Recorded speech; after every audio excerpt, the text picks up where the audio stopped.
ഓം നമോ ഭഗവതേ വാസുദേവായ. ഓം നമോ ഭഗവതേ വാസുദേവായ. ഓം നമോ ഭഗവതേ വാസുദേവായ. ശ്രീമദ്ഭാഗവതം ദ്വാദശസ്കന്ധ അധ്യായം. ഇപ്പോൾ നമ്മൾ ഇന്നലെ 50-ാം ശ്ലോകത്തിലാണ് നിർത്തിയതല്ലേ. ഋഗ് അധർവയേജൂസാംനാം രാശീൻ ഉദ്ധത്യ വർഗശാ സഹസ്ര സംഹിതാചക്രേ മന്ത്രൈർ മണിഗണായിവ. ഇപ്പോൾ 4 വിധാക്കിയത് വിവരിക്കുകയാണ് വേദത്തെ.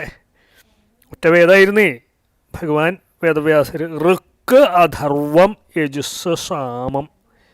അപ്പോൾ ഈ 4 വേദങ്ങളിൽ നിന്ന് അപ്പോൾ ആദ്യം 4ആക്കി പകുത്ത ശേഷം ആ 4ൽ നിന്നും പ്രകരണക്രമം അനുസരിച്ചിട്ട് മന്ത്രങ്ങൾ വേർതിരിച്ചിട്ട് 4 വിഭാഗങ്ങളാക്കി. നാനാവർണ്ണങ്ങളും ഗുണങ്ങളും ഉള്ള രത്നങ്ങളിൽ നിന്ന് പത്മരാഗം, നീലം, മാണിക്യം മുതലായ രത്നങ്ങളെ ഓരോ വർഗങ്ങളായിട്ട് വേർതിരിക്കും പോലെ ഋഗ്വാദി മന്ത്രങ്ങളെ അങ്ങോട്ട് വേർതിരിച്ചു. താസാം സ ചതുര ശിഷ്യാൻ ഉപാഹൂയ മഹാമതീ ഏകൈകാം സംഹിതാം ബ്രഹ്മൻ ഏകൈകസ്മൈ തദൗ വിഭൂ.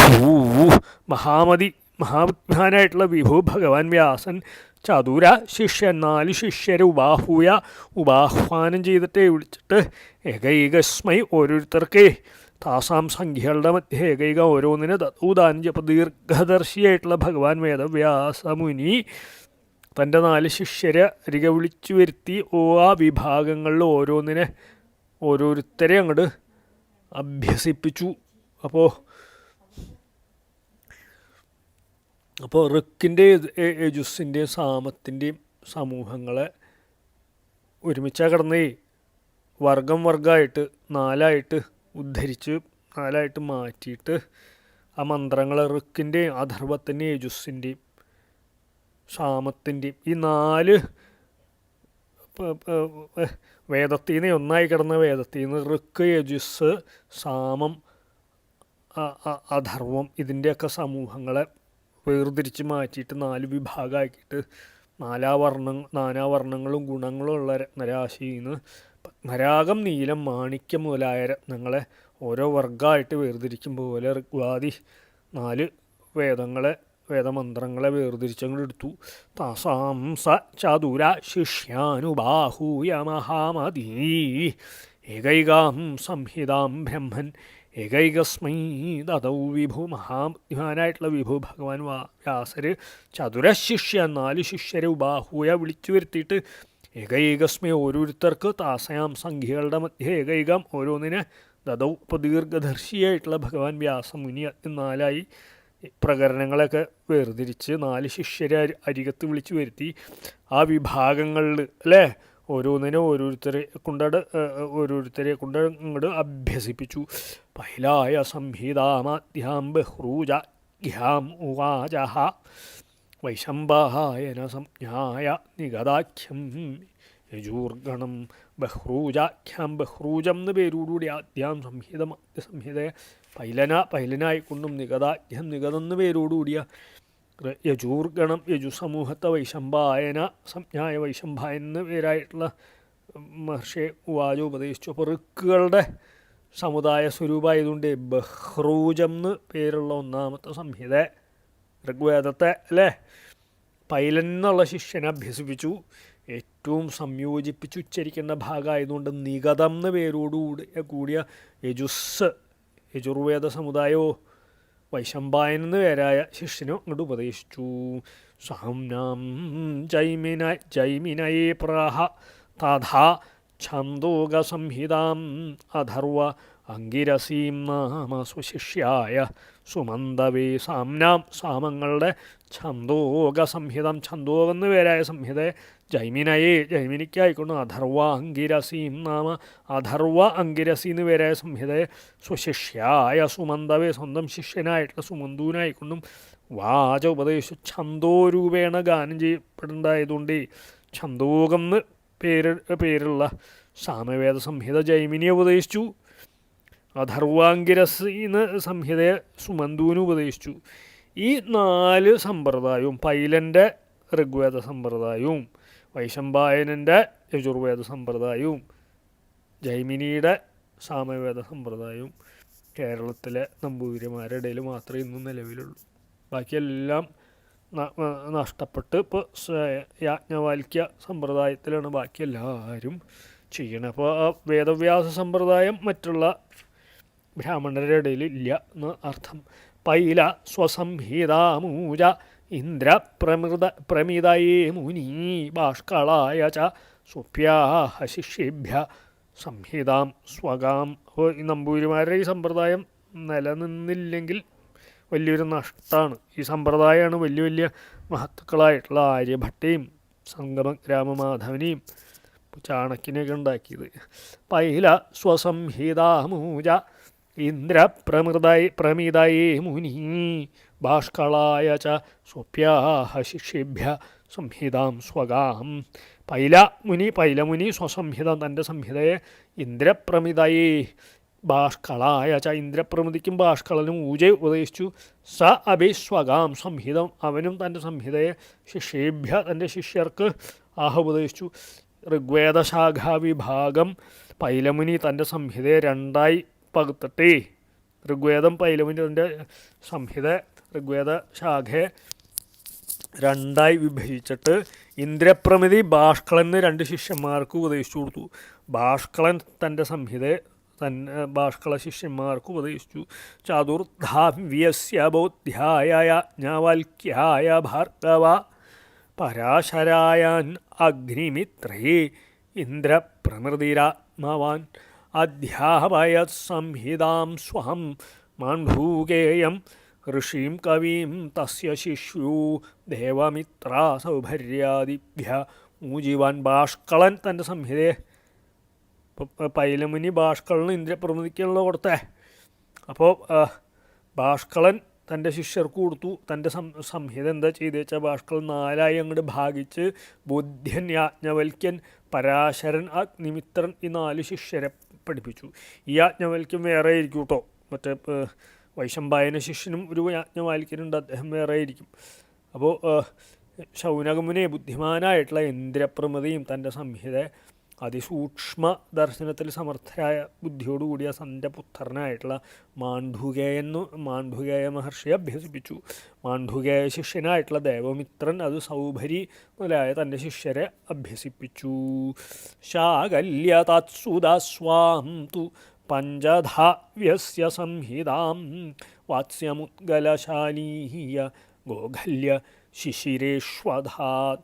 മാണ്ഡൂകേയ പുത്രനായിട്ടുള്ള ശാകല്യൻ തൻ്റെ സംഹിത 5 വിഭാജിച്ച് വാത്സ്യൻ, മുദ്ഗലൻ, ശാലീയൻ, ഗോഖല്യൻ, ശിശിരൻ ഈ പേരുള്ള 5 ശിഷ്യർക്ക് അങ്ങോട്ട് ഉപദേശിച്ചു. ജാതൂകർണ്യശ്ച തശിഷ്യ സുനിരുക്താം സ്വസംഹിതാം ബലാഗപൈജ വൈതാള വിരജേഭ്യോ ദദൗ. മുനി തശിഷ്യ അവൻ്റെ ശിഷ്യനായിട്ടുള്ള ജാതൂകർണ്യൻ എന്നുള്ള മുനി സ്വസംഹിത തൻ്റെ സംഹിതയെ നിരുക്തത്തോടെ വിഭജിച്ച് ബലാഗ പൈജ വൈതാള വിരജേഭ്യ ബലാഗൻ, പൈജൻ, വൈതാളൻ, വിരജൻ ഇവർക്ക് തദൗ ദാനം ചെയ്തു. ശാകല്യ ശിഷ്യനായിട്ടുള്ള ജാതൂകർണ്യൻ എന്നുള്ള മുനി തൻ്റെ സംഹിത 3 വിഭജിച്ച് വൈദിക പദാർത്ഥ വ്യാഖ്യാന രൂപമായിട്ടുള്ള നിരുക്തമെന്ന് പേരായ ഒരു പ്രത്യേക വിഭാഗവും ഉണ്ടാക്കിയിട്ട് ബലാഗാദികളായിട്ടുള്ള 4 ശിഷ്യരെ അങ്ങോട്ട് പഠിപ്പിച്ചു. ബാഷ്കളീ പ്രതിശാഖാഭ്യോ ബാലഖില്യാഖ്യസംഹിതാം ചക്രേ ബാലായ നിർഭജ്യ കാസാരശ്ചൈവ താം ദധു. ബാഷ്കളപുത്രൻ പ്രതിശാഖാഭ്യ എല്ലാ ശാഖകളിൽ നിന്നും ബാലഖില്യാഖ്യ സംഹിതം ബാലഖില്യ എന്ന് പേരായ സംഹിത ചക്ര ഉണ്ടാക്കി താം അതിനെ ബാലായനി ഭജ്യ കാസാര ബാലായനി ഭജ്യൻ കാസാരൻ ഇവരെ ദധു ധരിച്ചു. ബാഷ്കളപുത്രൻ മുമ്പ് പറഞ്ഞ എല്ലാ ശാഖകളിൽ നിന്നും സംധരിച്ച് ബാലഖില്യ എന്ന് പേരായിട്ടുള്ളൊരു സംഹിത വേറെ ഉണ്ടാക്കി.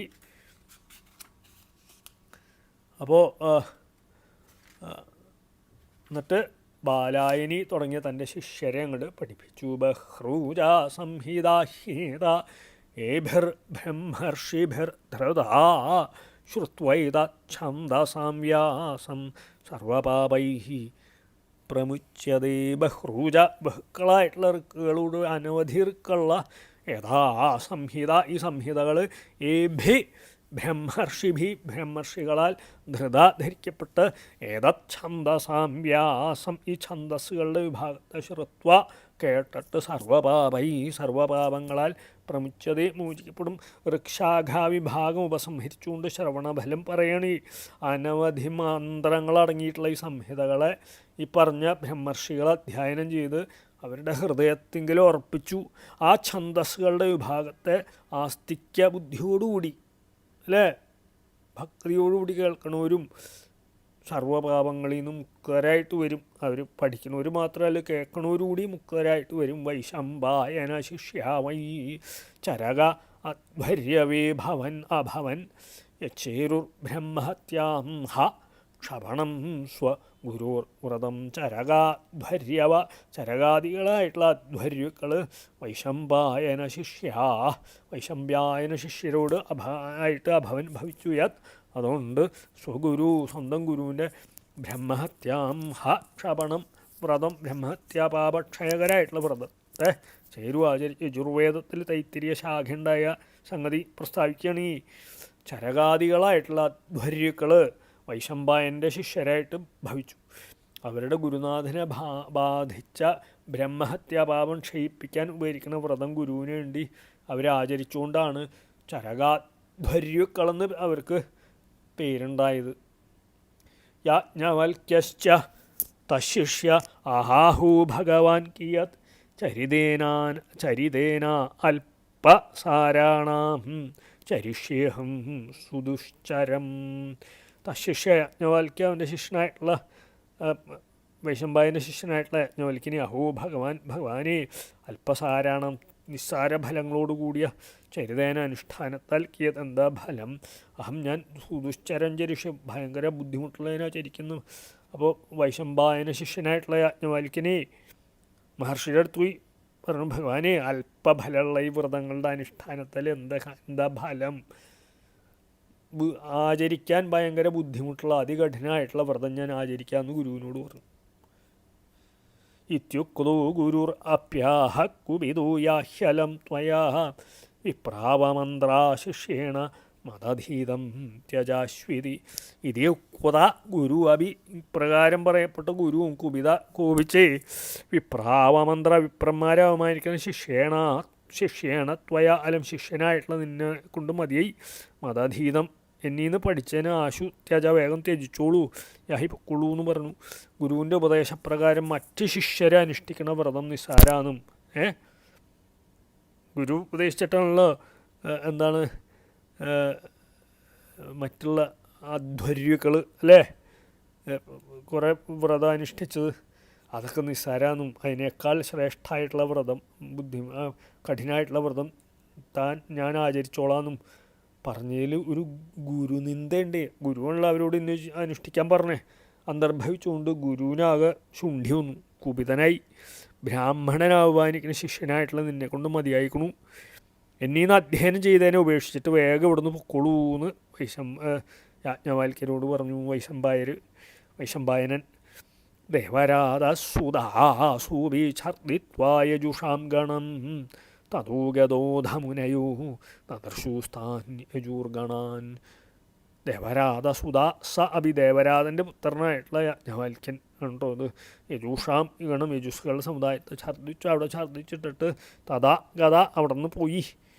അധമുനയ അന്തരം മുനിമാർ താൻ യജൂർ ഗണങ്ങൾ ദർശു ദേവരാജ പുത്രനായിട്ടുള്ള യജ്ഞവൽക്യൻ ഗുരുവിന് അധ്യയനം ചെയ്ത ആ യജുർഗണങ്ങളെ അവിടെ ഛർദ്ദിച്ച് ഇഷ്ടശേഷം സ്ഥലം വിട്ടുപോയി. അവിടെ ഉണ്ടായിരുന്ന മുനിമാർ യജ്ഞവൽക്യൻ ഛർദ്ദിച്ച ആ യജുർഗണങ്ങളെ കണ്ടു.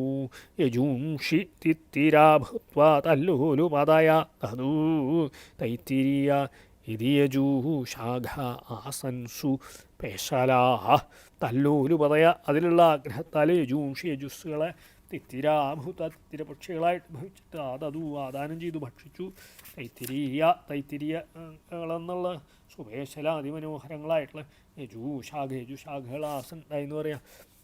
യാജ്ഞവൽക്യൻ ഛർദ്ദിച്ച യജു ശാഖകളുള്ള മുനിമാർക്ക് മോഹമുണ്ടായി.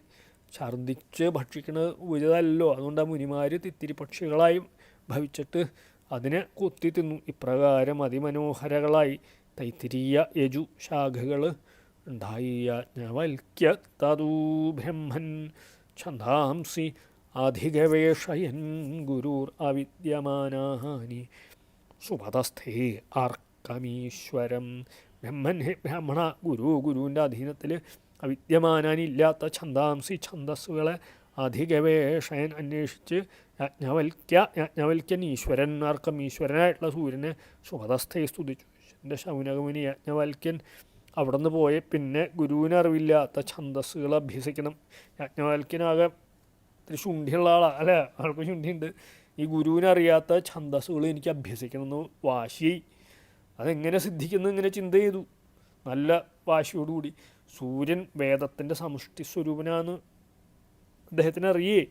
അതുകൊണ്ട് ഈശ്വരനായിട്ടുള്ള സൂര്യഭഗവാനെ അങ്ങോട്ട് സ്തുതിച്ചു, തപസ് ചെയ്തു എന്നർത്ഥം. യാജ്ഞവൽക്യ ഉവാചം ഓം നമോ ഭഗവതേ ആദിത്യായ അഖിലജഗദാത്മസ്വരൂപേണ കാലസ്വരൂപേണ ചതുർവിധഭൂതനികായാനാം ബ്രഹ്മാദിസ്തംഭപര്യന്താനാം അന്തർഹൃദയേഷു ബഹിരപി ആകാശൈവോപാധിന വ്യവധീയമാനോ ഭവാനേക ഏവ ക്ഷണലവനിമേഷ അവയവ ഉപജിത സംവത്സര ഗണേന ആപാമാദാന വിസർഗാഭ്യാം ഇമാം ലോകയാത്രാം അനുവഹതി. ബ്രഹ്മാദിസ്തംഭപര്യന്താനം, ബ്രഹ്മാവ് മുതൽ പുൽക്കടി വരെയുള്ളവരല്ലേ. ചതുർവിധ ഭൂതനികായാന, 4 വിധ ഭൂതസമൂഹങ്ങളടങ്ങിയ ജഗതാം ലോകങ്ങളുടെ അന്തർഹൃദയേഷു ഹൃദയാന്തർഭാഗത്തിൽ ആത്മസ്വരൂപേണ ആത്മസ്വരൂപത്തോടുകൂടിയും ബഹി അബീച്ച ബാഹ്യത്തിൽ കാലസ്വരൂപേണ കാലസ്വരൂപത്തോടുകൂടിയും ആകാശ ഇവ ആകാശം പോലെ ഉപാധിയാൽ അവ്യവധീയമാന ആച്ഛാദനം ചെയ്യപ്പെടാത്തവനായിട്ട് ഭവാൻ ഏക ഏവ ഭഗവാൻ ഒരുത്തൻ തന്നെ ക്ഷണലവനിമേഷ അവയവ ഉപജിത സംവത്സരഗണേന ക്ഷണലവനിമേഷാദികളായിട്ടുള്ള അവയവങ്ങളാൽ പുഷ്ടിപ്പെടുത്തിയേക്കണ സംവത്സരഗണത്താൽ അഭാം ജലങ്ങളുടെ ആദാന വിസർഗാഭ്യമാദാനത്താലും വിസർഗത്താലും ഇമാം ലോകയാത്രാം ഈ ലോകയാത്ര അനുവഹതി നിരന്തരം നിർവഹിക്കണമെന്ന് പറയുക. കണ്വ മധ്യന്തിനാദി ശാഖകളുണ്ടായ സംഗതി വിവരിക്കുകയാണ്. യാജ്ഞവൽക്യരുണ്ടാക്കിയത് കണ്വ മധ്യന്തിനാദി ശാഖകൾ അദ്ദേഹത്തിൻ്റെ ശിഷ്യന്മാരാവാം. ഋഗ്വാദി വേദങ്ങളുടെ ഈശ്വരൻ പ്രത്യക്ഷത്തിൽ കാണുന്ന സൂര്യഭഗവാനാന്നുള്ള വേദസിദ്ധാന്തത്തെ ആസ്പദമാക്കിയിട്ടാണ് യാജ്ഞവൽക്യൻ സൂര്യഭഗവാനെ ഉപാസിക്കുന്നത്. സൂര്യഭഗവാനാണ് വേദനിധിയെ ബോധിപ്പിക്കണേന്നൊരു വാക്യം, വേദനിധി എന്ന് ബോധിപ്പിക്കണ ഒരു വാക്യം. ഇപ്പോൾ ഋഗ്ഭേ പ്രാണേ ദിവി ദേവൈയതേജുർവേദേ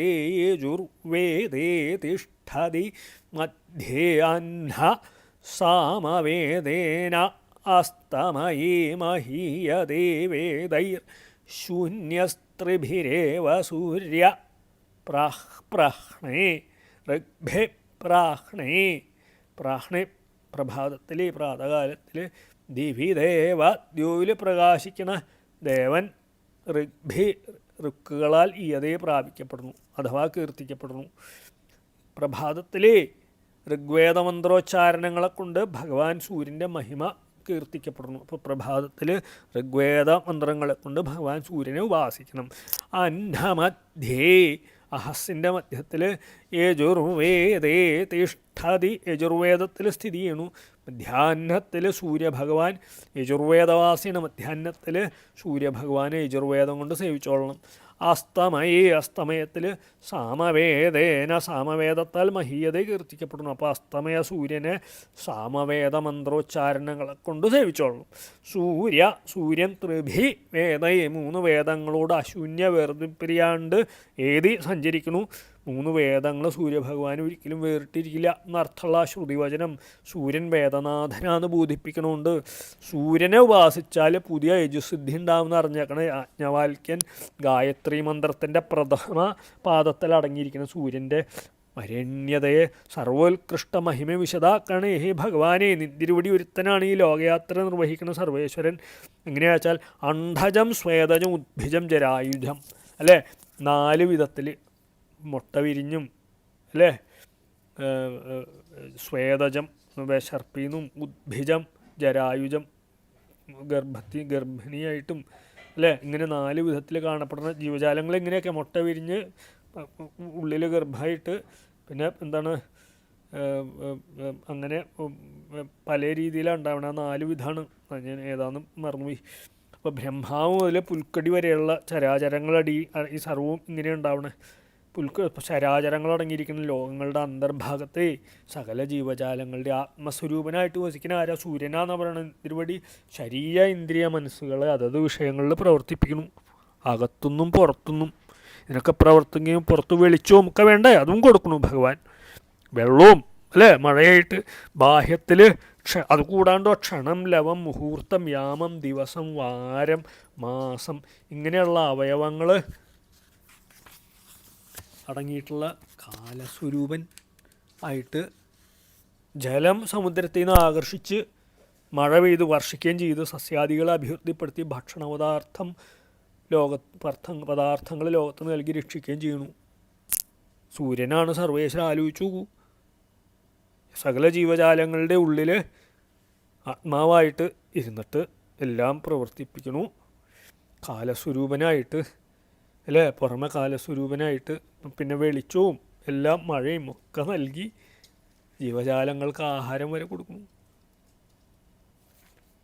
കാലസ്വരൂപനായിട്ട് അല്ലേ വർത്തിച്ച് എല്ലാം പ്രകൃതിക്ക് മാറ്റവും വരുത്തും. സസ്യാദികളെ അഭിവൃദ്ധിപ്പെടുത്തി ഭക്ഷണപദാർത്ഥങ്ങൾ ലോകത്ത് നൽകി രക്ഷിക്കുകയും ചെയ്യുന്നതുകൊണ്ട് സൂര്യഭഗവാനല്ലേ സർവേശ്വരൻ, നിന്തിരുവടി പ്രത്യക്ഷത്തിലുള്ള തൻ്റെ സർവേശ്വരൻ. അതുകൊണ്ട് ഉപാധികളായിട്ടുള്ള ശരീരേന്ദ്രിയാദികൾ നിമിത്തം നിന്തിരുവടിക്ക് യാതൊരു വിധത്തിലുള്ള വികാരവും ഭവിക്കുന്നില്ല. വികൃതങ്ങളായി കാണപ്പെടുന്ന സർവ്വവസ്തുക്കളിലും വസിക്കുന്ന വാക്യത്താൽ തത്സവിതുർവരേണ്യം എന്ന് ഗായത്രിയുടെ പ്രഥമ പാദത്തിലടങ്ങിയിരിക്കുന്ന വരേണ്യ ശബ്ദത്തിൻ്റെ അർത്ഥം ഇവിടെ വിശദാക്കിയേക്കണു. അപ്പോൾ നമ്മളിന്ന് 67 നിർത്തിയിട്ട് നാളെ 68 തുടങ്ങും. ശ്രീഹരേ നമ, ശ്രീഹരേ നമ, ശ്രീഹരേ നമ. ഗോപികാ ജീവനസ്മരണം ഗോവിന്ദ ശ്രീ ഗോവിന്ദ, ഗോപികാ ചരണസ്മരണം ഗോവിന്ദ ശ്രീ ഗോവിന്ദ.